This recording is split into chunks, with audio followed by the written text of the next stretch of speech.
The Jehovah's Witnesses. Welcome, this is Reverend Dr. J.W. Morrison, theologist, New South Wales, Australia. The Jehovah's Witnesses are in serial cognitive dissonance.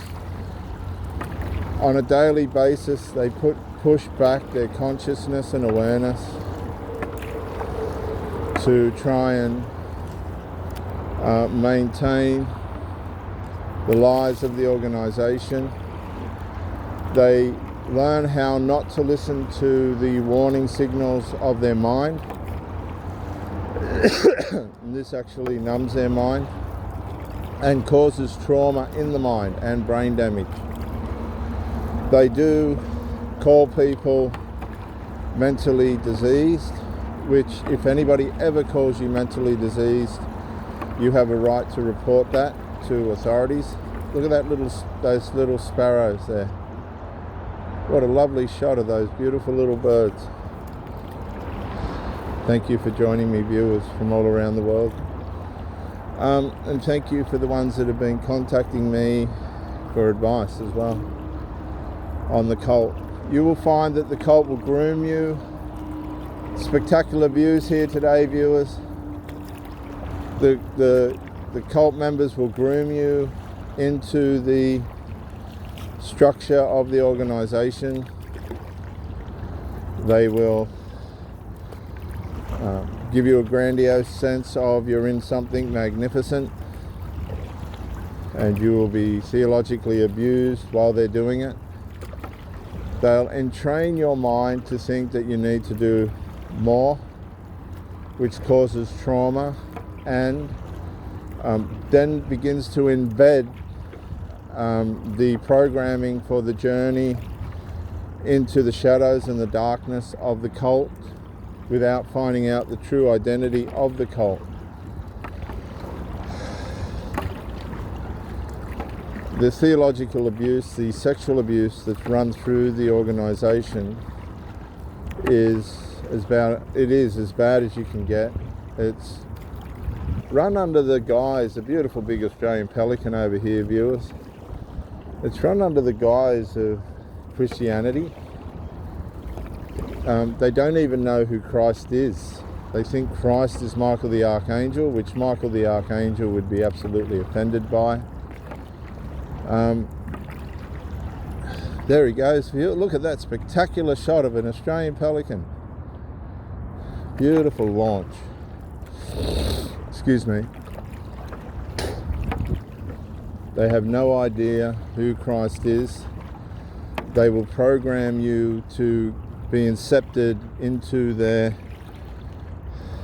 programs, which indoctrinate you very seriously and very deeply in their lies.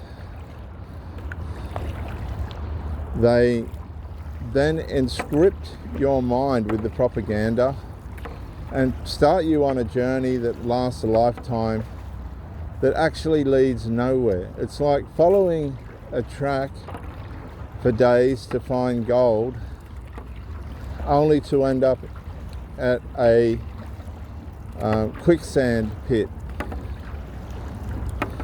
It's one of these organizations that's so beautifully presented on the outside that it's hard to comprehend that you're being deceived and being psychologically programmed to believe theological lies, to allow yourself to be theologically abused. And abuse starts when you have a question of doubt, and that answer to that question is not answered with integrity or morality.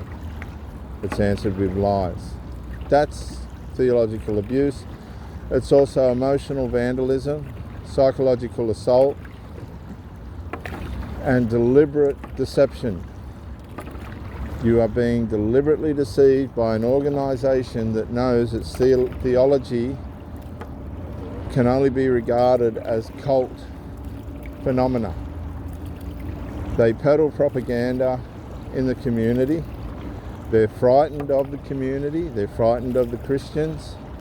They know that Christians have the truth, but again, they've been indoctrinated to believe that everyone but the Jehovah's Witnesses is correct.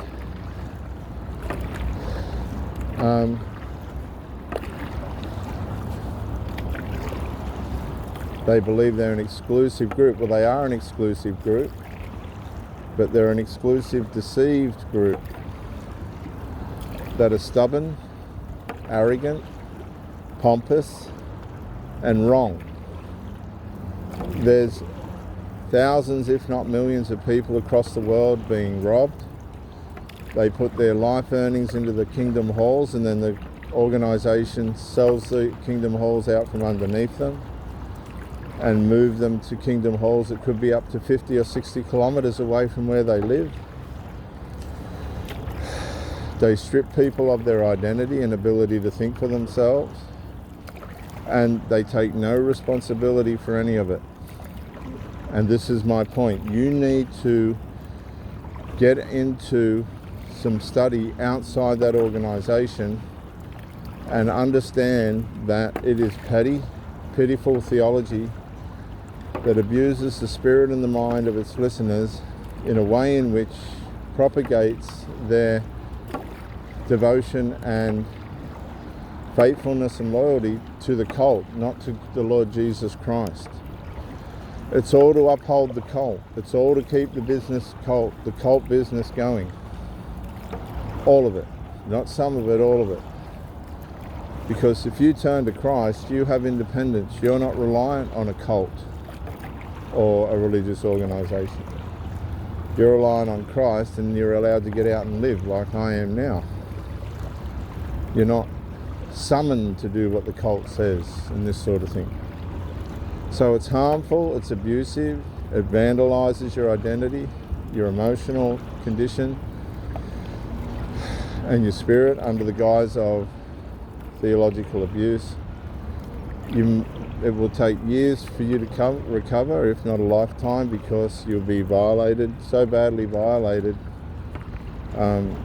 You'll wonder how you allowed it to happen, but they do it brilliantly. They know how to deceive. They've been doing it for over a century now, and it's worked. They know how to take your money, your mind. They'll even take your family if you disagree with what they believe. They'll shun, they'll molest your children. You name it, this organisation will do it. And it's all under the shop front of Christianity. That's why it's called a cult. Coming in now. This is Reverend Dr. J.W. Morrison, theologist. Find all the information out on that cult that you can, because they will waste your life and take your money and ruin your mental health. Bye for now.